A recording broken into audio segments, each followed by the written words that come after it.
So for my top 5 list this week, I'm going to um, the census and a little bit of a riff, as there's some new census updates went around, and there was a new round of panic among Democrats and liberals about how the electoral college map in 2032, after the 2030 census, is going to become a disaster for the Democrats because the power shift essentially, the Democrats, had Kamala Harris simply carried Pennsylvania, Wisconsin, and Michigan, in addition to all the other states she carried, she'd have been right at 270.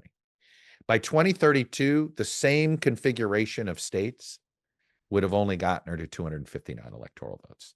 So basically, Democrats in the next census are going to lose a dozen base electoral votes, which means the Republican floor is going to go up about a dozen votes.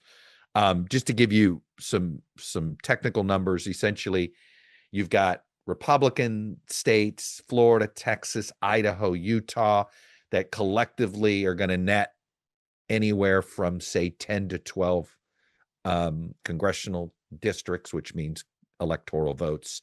And then you will have a bunch of losses in the blue base states, right? California and New York collectively are going to lose 8 to 9. Throw in Illinois is going to lose another 2, and then you're going to lose 1 each from Oregon and Minnesota.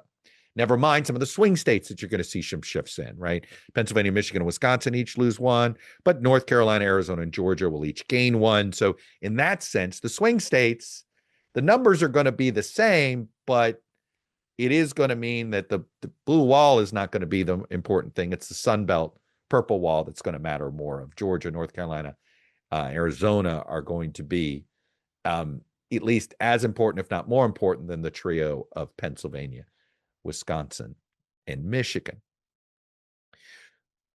But that's just if you're sitting there assuming the map is what it is, right? Political parties are supposed to be dynamic organizations, and they, based on investments, can try to take a base state from the other party and turn it into a swing state. Take a swing state and try to turn it into a base state, right?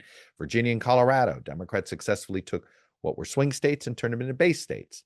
Arguably, Republicans, Florida and Ohio, took what was swing states and turned them into base states, right? So political parties, right? You've got right now, Republicans would love to take a swing state like Minnesota and see, or a lean blue state like Minnesota and see if they can turn it into a swing state. Democrats have been musing about the idea of taking Texas and making it a swing state. But now the project is more acute than ever for the Democrats. Now, look, I'm going to make one tangent real quick, because those of you that read me closely and listen to me closely know I'm obsessed that the easiest way to fix this electoral, that one of the ways we need to fix the electoral college unfairness is to not have a constitutional amendment, but simply expand the House to the size that the founders intended it to be, right? It is no longer a representative democracy. We now have every congressional district the size of a major city with about 800,000. They're too big. They are not representative of communities of interest anymore. They're simply dominated by the most powerful faction within each of these congressional districts. And so they're not doing what the founders intended. The House of Representatives was supposed to expand with the population of the country. And they did this every decade until 1920, when there was a dispute between the two parties, and then they locked it in at 435. That is now why you feel like you live in a congressional district, likely where you feel like your member of Congress doesn't really represent the district. They either represent too liberal part of the district, they sort of overrepresent the liberal part or overrepresent the conservative part. But it doesn't feel like anybody represents, right, the district as a whole. So I want to set that tangent aside. So if you're the DNC and you have leadership that is thinking beyond tomorrow, and I don't know if that's the case, I say it, I'm not trying to be snarky, but leaders of political parties are like general managers for sports teams. The fan base expects immediate results. They are not interested in you building a foundation that pays dividends in 8 years, because that general manager won't even be there in 8 years, just like that political party leader won't be there in 8 years. So the incentive structures are messed up. But that doesn't mean there aren't other outside entities that should be thinking about the following, which is, if the Democrats are suddenly have an electoral college majority problem, then they need to design what I call a Project 2032 and decide they've got to put 8 to 10, they've got to invest in 8 to 10 states. And about half of them are swing states that they've got to attempt to make more reliably blue, and or red states that they can put into the competitive category.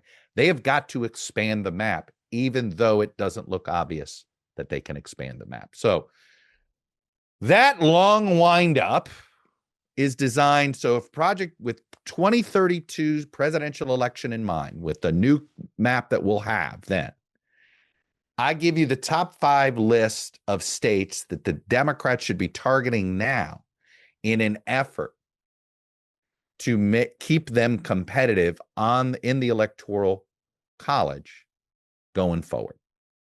Because the political power that California and New York, that sort of floor of support that at times made it seem like the electoral college, and this is something that always is cyclical. At times it looks like there's an advantage to the Democrats. At times it looks like there's advantage to Republicans. Really, it usually is who's winning the middle more often, right?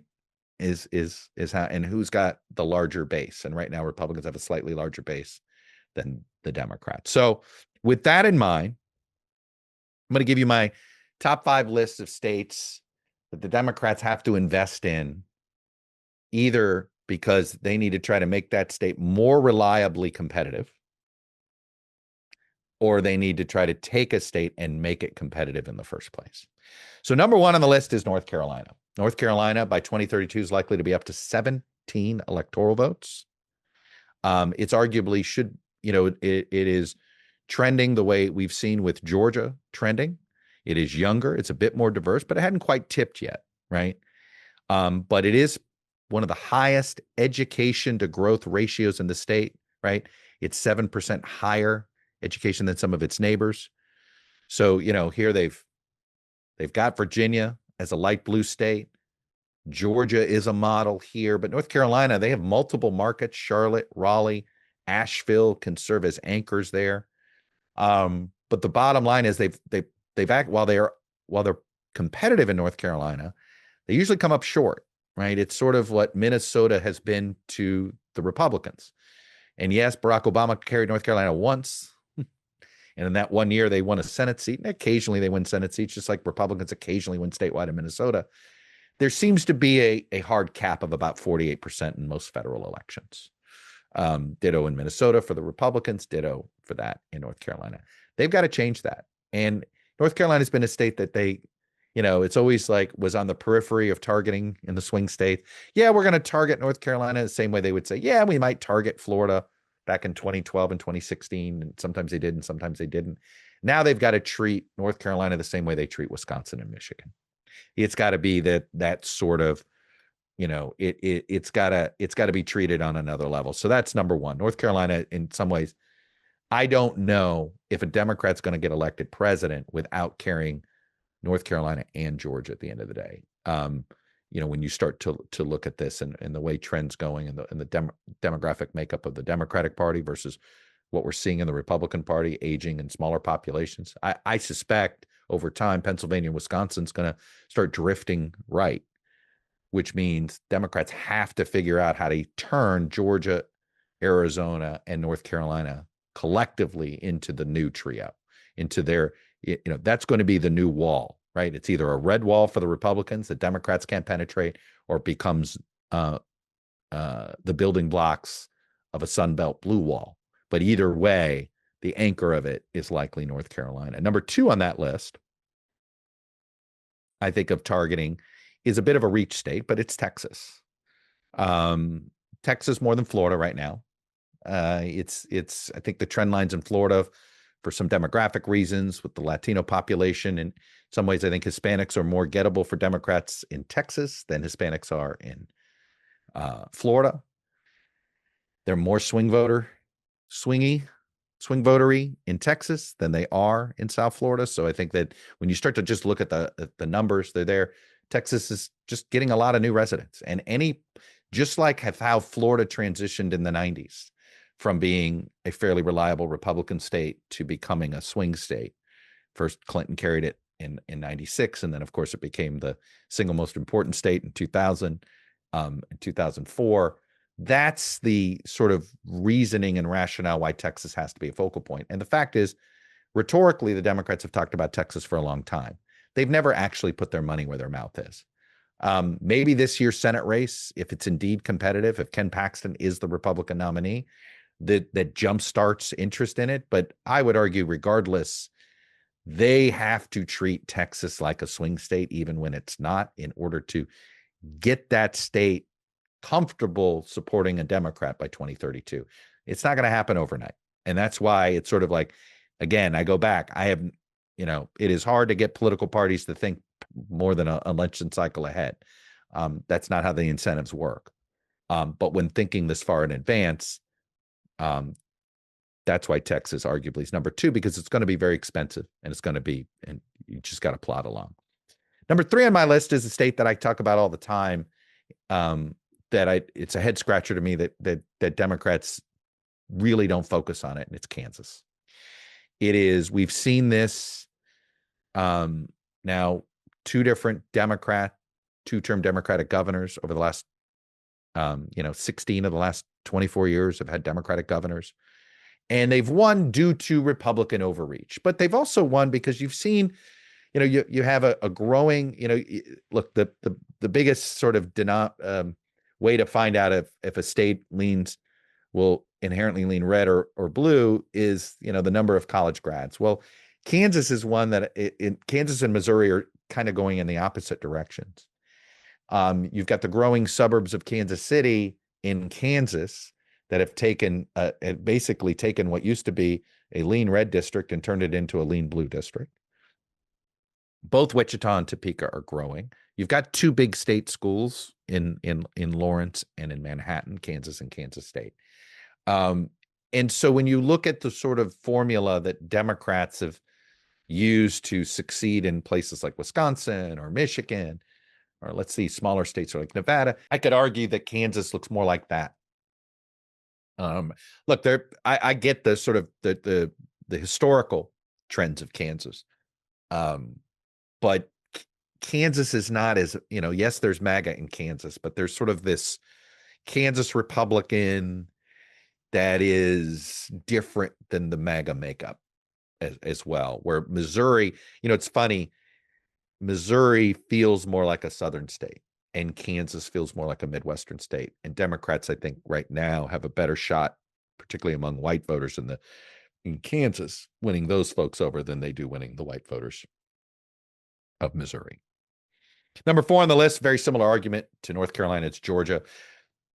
Georgia's a state that, we're going to find out in 2026 just how strong the Democratic Party is. Is this a state that just is competitive only when they have Raphael Warnock on the ballot? Or is this a state that is going to be competitive now no matter what? And Ossoff winning re-election would send one signal. Democrats winning the governor's mansion would send another signal. So I think we're going to learn a lot about just sort of the health of the Democratic brand. How much is the marginal success Democrats have had in Georgia been just because of backlash to Trump, or is this starting to become durable? I think we're going to learn. But no matter what, again, because of the math issue, right? Georgia, when you think about how much money and resources over the decades have gone into Michigan, Wisconsin, and Pennsylvania, Georgia, North Carolina, and number 5 on my list, Arizona, 3 of those 5, they have to become just core states. Arguably now they're as important, if not more important, than the blue wall of the Midwest. Is this going to be a red wall, a purple wall, or a blue Sunbelt wall? Either way. So there's that. So 3 states that didn't make my list that I think deserve some investment in when you're looking at Project 32: Iowa, Indiana, and Florida. I think all of them, it's one of those where you want to get into a position where you're competitive in those states where you have enough, because you need some buffers. You can't always have to draw the perfect inside straight. And if you want to expand the map for Senate seats and you want to expand the map for more governor's mansions, you've got to give yourself buffers. And Indiana, Iowa, and Florida, in theory, all have enough combinations of metro areas and suburban populations and some allergies to MAGA policies that collectively, in theory, should give the Democrats opportunity. Now, it's interesting. The Democrats in what should be a focal point here, Project 2032, and I'm at some point waiting for there to be an organization that's spun off just called this, right? That some big donor decides to fund and just focused on voter registration programs, things like that.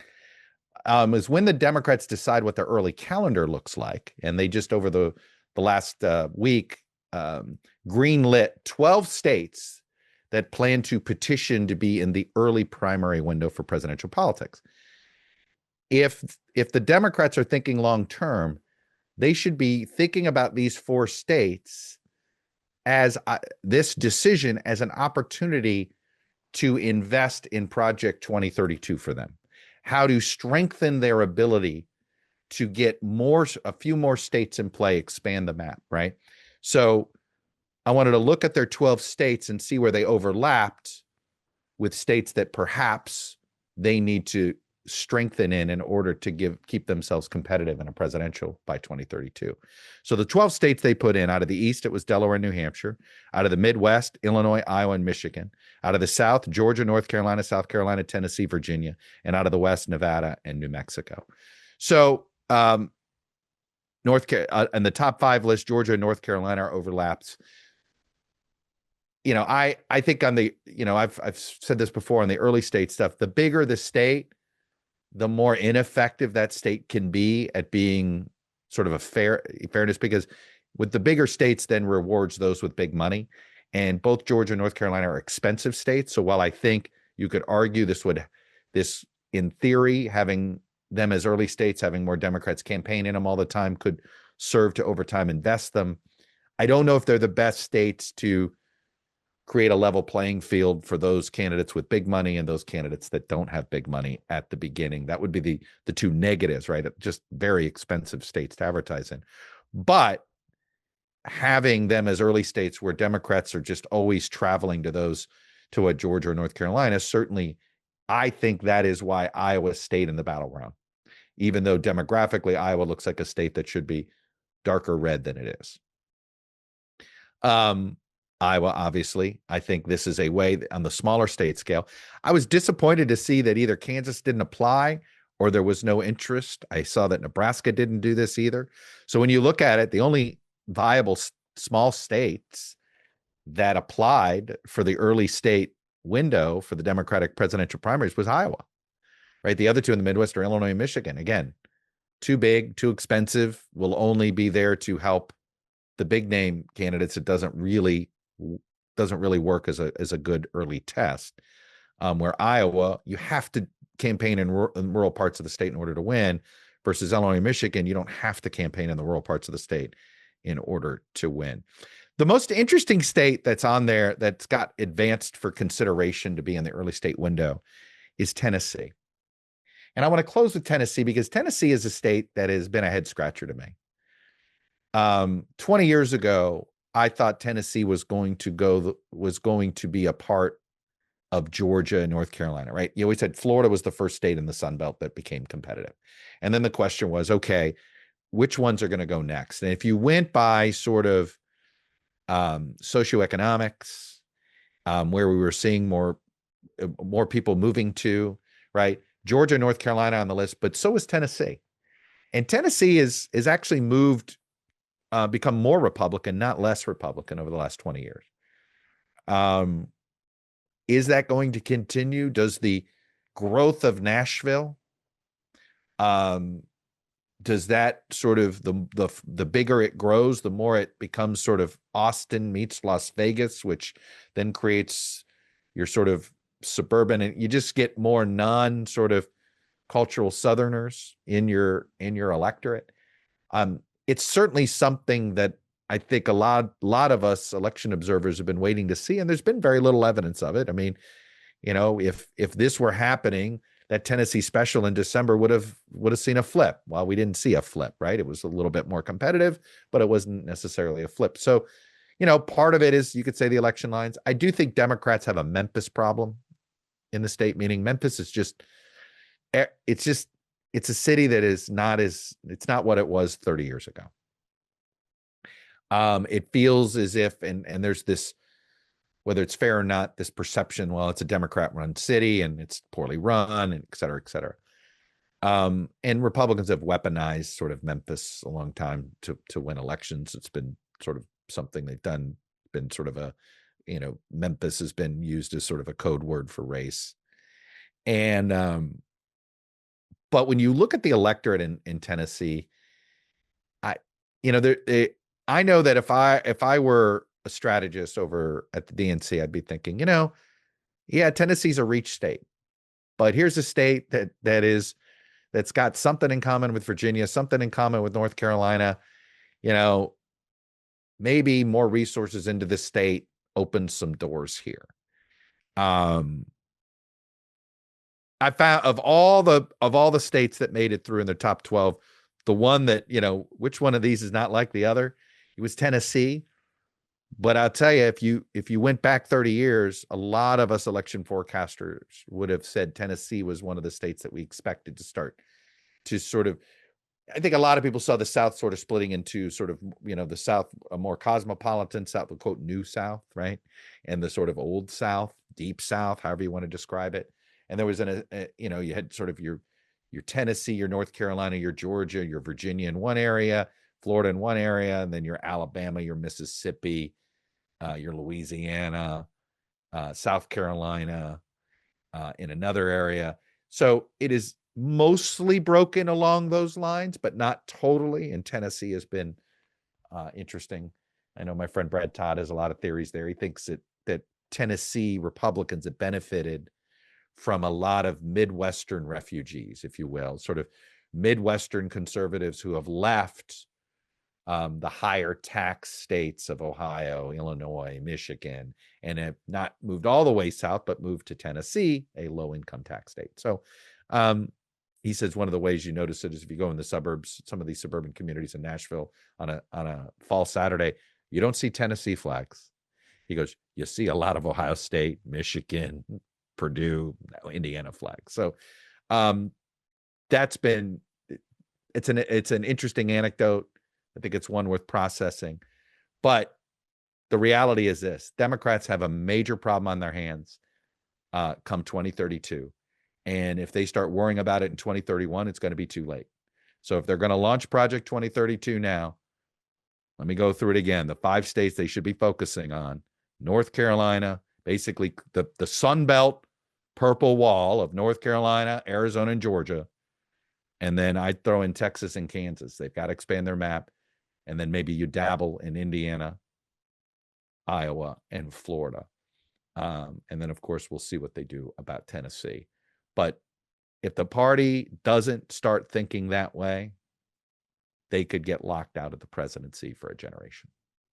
That's how dire this population shift is from California, New York, to Florida and Texas. Do you hate hangovers? Well, say goodbye to hangovers. Out of Office gives you the social buzz without the next day regret. Their best-selling out-of-office gummies were designed to provide a mild, relaxing buzz, boost your mood, and enhance creativity and relaxation. With 5 different strengths, you can tailor the dose to fit your vibe, from a gentle 1.5 milligram micro dose to their newest 15 milligram gummy for a more elevated experience. Their THC beverages and gummies are a modern, mindful alternative to a glass of wine or a cocktail. And I'll tell you this, I've given up booze. I don't like the hangovers. I prefer the gummy experience. Soul is a wellness brand that believes feeling good should be fun and easy. Soul specializes in delicious hemp-derived THC and CBD products, all designed to boost your mood and simply help you unwind. And if you struggle to switch off at night, Soul has a variety of products specifically designed to help you get a better night's rest, including their top-selling Sleepy Gummies. It's a fan favorite for deep, restorative sleep. So bring on the good vibes and treat yourself to Soul today. Right now, Soul is offering my audience 30% off your entire order. So go to getsoul.com, use the promo code ToddCast. Don't forget that code. That's getsoul.com, promo code ToddCast for 30% off.